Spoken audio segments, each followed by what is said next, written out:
probably know, not random, that you ended up in Portugal, in a place that doesn't speak in the most obvious and clear way. It's mysterious, but it's well worth putting the effort to understand, because finding your voice in Portuguese will make you really enjoy this country and take full benefit of it. My name is Catarina Champalimaud. I created the language Unschool when I moved back to Portugal in 2021. I'm Portuguese, but I've lived in other 5 countries. I'm addicted to languages because really they are doors to people. They allow me to get to know people and to even get to know myself better. I'm the latest guest on Portugal, The Simple Life podcast, and I talked to Dylan about why I help people finding their voice in Portuguese by listening first, and how that will make you make the most out of your experience in this country. Welcome back, or welcome to another episode of Portugal, The Simple Life. And I'm really happy to be joined here by Catarina Champalimaud. Catarina, boa tarde. How are you? Boa tarde, Dylan. Hi, it's really nice to be here. I'm very good. Good. Thank you for doing this. Catarina, maybe you can start off telling us a little bit about you. Yes, I'm Catarina. I'm Portuguese. I've lived abroad, so I did spend a big chunk of my life in other countries. So it was a total of 14 years in 6 different countries. I mean, including Portugal, so 5 foreign countries. What else? I created the language Unschool when I moved back to Portugal, so in 2021. And it's been a very interesting journey coming back to my country, partially, or as always, a native, but with some partially eyes of a foreigner. Yeah, that's interesting. What were the other countries that you lived in? So I did Erasmus in Rome, Italy. Okay. Then I moved back to Portugal to finish my degree. Spent a year here. Then I went to England to do my master's. So I was in York, in the north. Then I moved to Poland. Wow. Okay. First official, adult job as an adult was in Poland. And then I lived 10 years in the Netherlands. Oh, wow. Okay. With a short interruption in Brazil, 3 months in Brazil during the pandemic. Okay. And then moved back to the Netherlands just to basically pack my bags, or the whole family's bags, and then we all moved back to Portugal. Back to Portugal. Oh, wow. Okay. And the area that you're in now, tell us a little bit about where you're based. Don't have to give addresses or anything like that. Mm-hmm. We are stalker proof on this podcast. But tell us more or less where you are and why you chose to come to this part of the country. I think it chose me actually, because when I moved back, we did work away. I don't know if you've heard about it. It's this volunteer project or website that people who have some land and need help on the land, and then they just have volunteers come over in exchange of it could be a meal, a place to stay, a tent. Anyway, and we were staying near Porto Alegre, so Alentejo, close to the border with Spain. And we loved the experience. It was quite, it was different because, we had all our stuff in a tent, and then we were staying in a borrowed camper. No, it wasn't a camper. It was a caravan. Okay. So all of a sudden you don't have house keys. You don't have a house. So it was very much adrenaline kind of phase. But anyway, we love the place, and I was attracted to Alentejo, my husband as well, because he's Dutch. So, flat area of the country, of course, he would be attracted to it. It felt familiar. But then one day I was visiting family in the Lisbon area, and then I realized it's 2.5 hours driving. It's too much to do in one day back and forth. So I ended up looking up on Idealista, places in the area, and we found a place. And we were just waiting to see, could we build there or not? But in the end, we couldn't. So I then started looking around, kind of desperate, because I felt I'm in my own country and I don't have not even a roof above my head. I don't have ground under my feet. Mm-hmm. So I started asking people, because everyone here has, land that I inherited or something. Yes. And then in the end, I found it on Idealista, and from the ad, I could see where it was. So I just came to visit on a Sunday. Immediately, the neighbor passes by and starts talking. Oh, I know the neighbor. I'll put you in contact. And bam, bam, boom. And we just end up by. The rest is history. The rest is history. Yes, it was quite quick, much closer to Lisbon. So I can always visit family more central, let's say. And it just felt right, even though sometimes I look at what foreigners, people moving here have the list, the check. I want close to the ocean, cultural activities and all that. And I'm thinking, oh gosh, I didn't do that. Maybe I should have. But I really think it shows me. We have a lot of Dutch listeners. I'm quite curious to hear your take on the cultural differences that people should be aware of, because they night and day in some cases, but then for some reason Dutch people feel good here. Every Dutch person I know ends up having Portuguese friends. What's your take on that? I don't know so many things, but I think not just for Dutch people, but in general, sunlight. Yeah. But that summarizes. They will appreciate. I mean, in the Netherlands, I was like, oh no, it's sunshine. The sun is shining, and everyone goes, "Come on, let's go outside." I'm like, but I don't want to go outside. I'm okay at home. But we the Portuguese take the sunshine for granted, Yeah. whereas in the Netherlands, it's not a given. That's a simple thing that I think they would appreciate the country. As for culture, I don't know, more laid back. I think they're very genuine people. I'm not saying they're not. Um, but Portugal is more raw. Is what you see is what you get. We're not trying to make it pretty for the sake Mm. of some law or Yeah. some rule. And it's disorganized in a way, it's messy, because it was organic, the growth and how Yeah, things and evolved. they kind of like that because it's different to what they're used to, where everything's kind of in order, and here it's kind of accidentally beautiful, you know? Yeah, and when after we moved, it took us 2 years to then go back to the Netherlands. And in the beginning, I was like, "Oh my God, why did I move back to Portugal? This is like everything is pretty. There's flowers in between the road, the two." Um, I don't know if something you noticed in Portugal, but the if you have houses and not of flats, but houses, you will have the gas Yeah, counter and stuff, and the doors are always they're never there. yeah, It's always like open. And in the Netherlands, you would have those doors. It looks different, but you would have those doors. But then there's a graffiti, which is pretty, not it's there on purpose, okay, like art. Okay. okay. Um, but then after a while, I was like, yeah, but it's also tiring when everything is so perfect. As you know, I'm a realtor. I have clients from everywhere. They want to learn the language, which I love. When I moved to Portugal, I couldn't speak.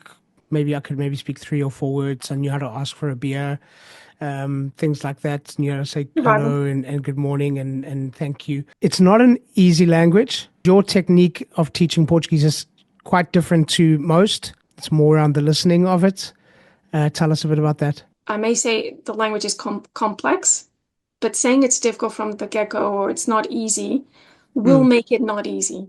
okay. So the point I always like to think of it as when I learn a new language is what is different from the languages I already know. I do that, I call it an anatomy scan. And what that does, it prepares me to the language to actually then I know how to define a strategy to, okay, for example, I started learning Hungarian because of my unschoolers actually. I did that analysis and I'm like, oh no, why did I choose this language? It was a bit random. It was actually my unschoolers who chose it for me. And I was like, vocabulary is very different. And that's the area that for me is the hardest because the grammar, there's logic in grammar, but then I know what to do about it. So with Portuguese, the listening first is not that you listening is more important because you need everything to learn the language. Yeah. But I think it's only natural to start with the listening. If for nothing else, because of the fact that we as babies, that's how we learn a language. We first listen. In Mm, utero, the baby we start listening like about 6 months in utero. So we don't start by, I don't think we start by seeing, we start by listening. That's the thing we do. And then, mm, of course, you need to work on the speaking. But then yeah. the other thing is you need to look at European Portuguese specifically. It's a language that indeed it is the most challenging in the listening bit. Looking for a home in Portugal? This break in Portugal, the Simple Life podcast, is brought to you by Dylan and his team of certified realtors at Portugal Realty. Portugal Realty offers the exclusive Simple Life home buyer program. Visit portugalrealty.com today and book your free call to find out more. Welcome to the Simple Life. what advice or tips would you give to people who want to hear it better, for lack of a better word, better? Yeah. Like just want to be able to get their ear around the language. Yeah, so I think it sequentially makes sense to start with the listening, as I said. And what I see with my unschoolers, what happens is I tell them the logic of how we speak, because it seems like, okay, this is just one long word. People just smush everything together. What's going on? Once you explain the logic, and believe me, it's the only logical thing about Portuguese culture is the way we speak. I tend to say we are lazy. That's why we swallow most of Our the words, vowels yeah. and things. You guys should say we're pragmatic. It's the only time that word would make sense in Portuguese culture. Once you know the logic, then you need a lot of exposure. And that's the thing. And it's hard because you cannot, I mean, there are ways of, let's say, testing how well you can hear something, but you cannot show it off. Whereas you can show off if you start now speaking Portuguese, it's like, oh, and people, oh, he speaks so well, and the accent Mhm. and the pronunciation and whatnot, vocabulary, but the listening, it's a bit ungrateful in a way. How many languages do you speak? Speaking is a big word. I've had exposure to 12. Oh, wow. Okay. Uh, the That's ones more I than think that's more than average. that's That's more more than than that. average here. Will people enjoy the country more here in Portugal if they can speak Portuguese? Definitely. And I think this is you guys in general, foreigners need to be patient with us and we need to be patient with you. Why?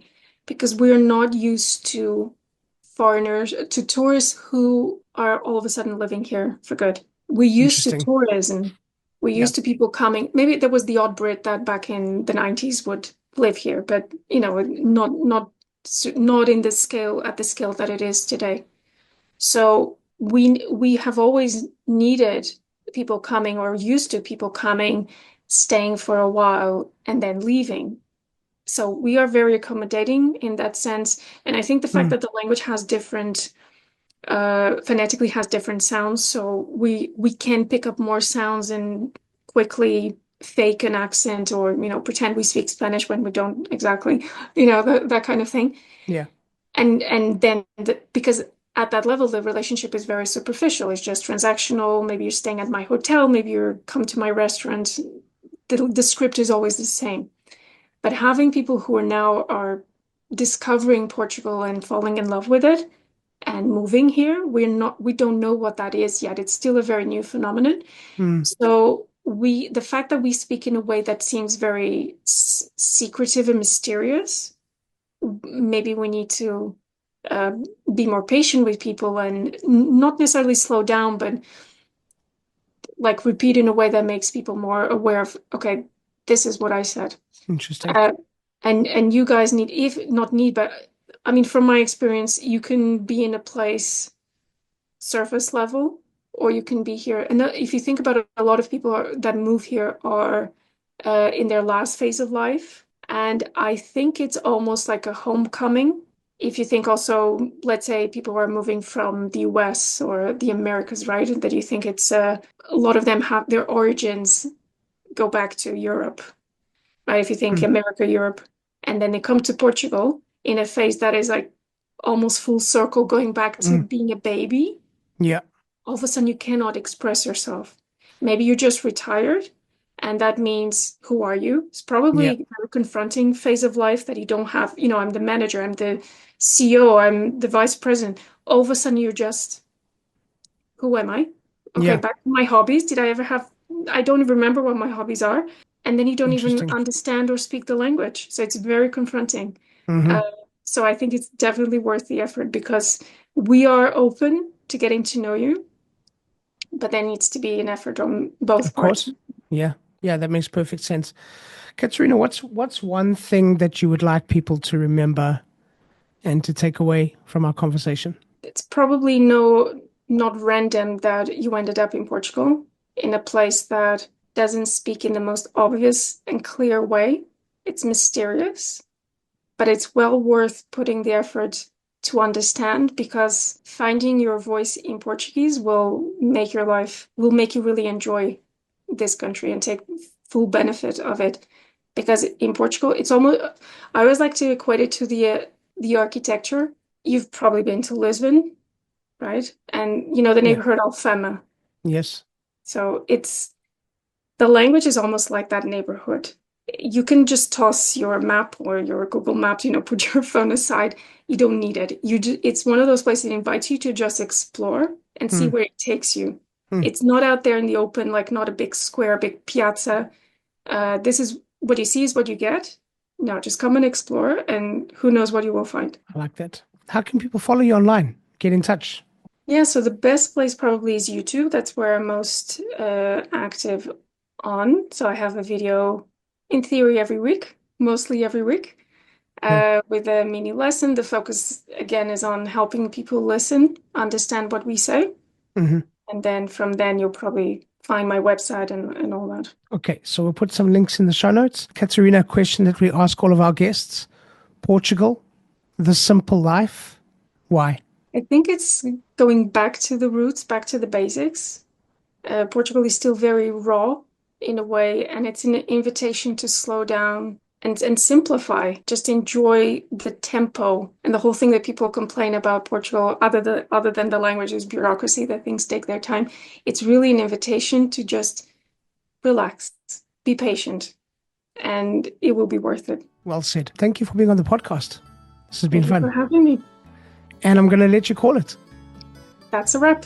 So thank you once again to our guest, and thank you to all of you for listening. Please subscribe, share with your friends, give us a thumbs up, and please leave a comment or a review. We always love to hear from you. Don't forget, Portugal The Simple Life also has a magazine, so download it. It's for free.